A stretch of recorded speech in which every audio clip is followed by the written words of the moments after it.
galing kami sa laot kagabi. Nabuto na sila dito sa ospital. Paano po siya na, Nagtawag siya kay Carla. Kay Carla po? Oo, Nagtawag po si Carla, buti ng pati sa Ikaw dito. ang nagtawag o siya tumawag? Siya po mismo kasi Si Carla, nag-aasikaso siya ng PhilHealth. Nakita ko. Nag-isip nga po ako isang beses na ano ko na lang buhay ko para matapos ito lahat. Hindi lang po ako napipilan ni Carla. Kinuha ko lang yung kutsi ko. Nag-lock po ako sa pinto. Ayun nga guys, si Carla hindi po naka-attend yun. Nakalungkot na. Nagkaroon ng emergency. So nagparaya po si Carla kanina.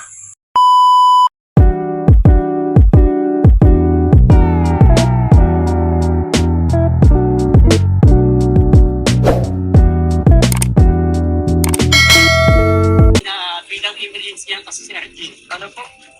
Nagsisikip yung pag-iintawa niya. Ikaw ba niyo Kasi galing kami sa laot kagabi. Nabuto na sila dito sa ospital. Pagdating namin sa bahay, sabi ng kapatid niya, Papa, si ate, nandun na niya sa ospital, emergency.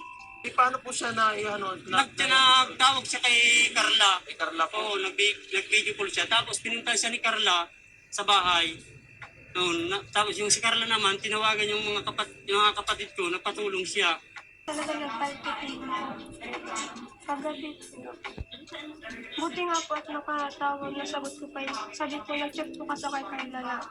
Sabi ko, tulungan ako kasi po. Wala kasi sila papakagabian. Naglaot po, tsaka si mama. Kami lang po nagpapatid. Buti na lang po at naibaba nila ako. Kung hindi po, malalagdag ako po sa bangkay. Buti nga po at nakaya nila ako. Tapos doon po, nasagot ko yung tawag ni Carla.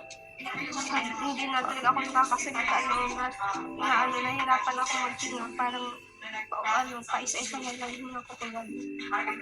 Tapos ayun po, nagtawag po si Carla, buti ng pati sa dito. Ikaw ang nagtawag o siya tumawag? Siya po mismo kasi sabi ko nga, naghihingi na ako ng tulong kasi naramdam ko na naghihina na po yung katawan ko. Tinatawag ko yung kapatid mo? Opo. Okay. Tapos nagbilatingan po yung mga kapitbahay namin. Tapos Chat sa akin si Carla kagabi. Kahit yung sinend sa akin ni Carla nung kahit tulog na tulog hindi Higit kanina si Carla. Nag-aasikaso siya ng PhilHealth. Nakita ko. Natulong po ako doon kasi wala pa akong kasama talaga dito. Kasi nagpapatulong ako kayo sa pamangkin ko sa kay Carla.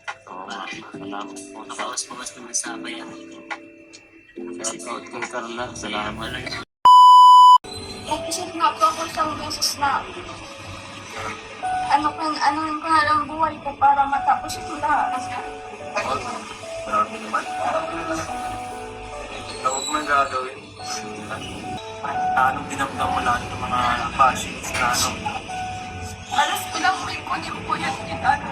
Pero parang pinapakita ko po sa mga kaklase ko. Tapos kalamaman na okay na po ako.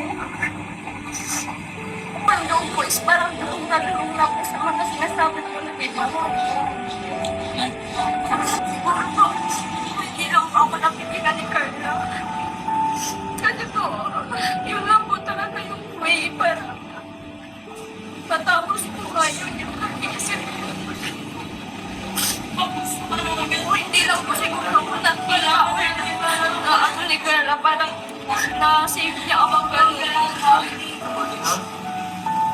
Ano ginawa mo? Kinuha ko lang yung kutsi ko sa kusino. Tapos nag-lock po ako sa pinto sa kwarto ko.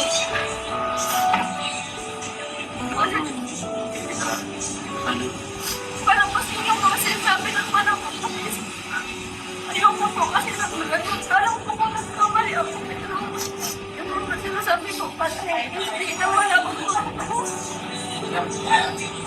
Ano po kayo sa akin? Hindi ka na lang ako kahit dapat sa hospital ka, dapat natuluyan ka na lang mo. Inaano nila sa akin. Ayun nga guys, si Carla hindi po naka-attend. Yun nga. Yun ang nakalungkot doon Guys, gawa po ng nagkasakit ang family member ni Carla.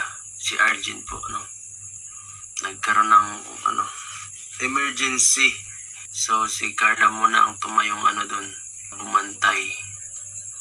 pwede naman sana ako kaso si ano, nag-usap kami ni Carla kung ano, sino magbabantay. Sabi niya siya na lang muna. So nagparaya po si Carla kanina. Kasi wala ko tayo kasi talaga ano, pwede. Yung mama niya malayo. Siyempre, naiintindihan. Wag na natin i-bash guys, ano. Yung iba kasi parang ano din, napapasama pa yung iba. Kahit ganyan ng emergency ay yung iba ay pinipilit para na, ay sana mag-attend, sana ay ganito. Kasi kanina si Carla, nag-chat sa akin si Carla, sabi niya, ang dami daw ano sa kanya. Nag-chat, ano yata, nagbabash. Sabi ko, Carla, wag mo nang pansinin yan kasi hindi na makakatulong yan. Saka, mas mahalaga yung ginawa mo, no? Mas nakaka-proud yung ginawa mo kasi tumulong ka. Saka guys, family comes first.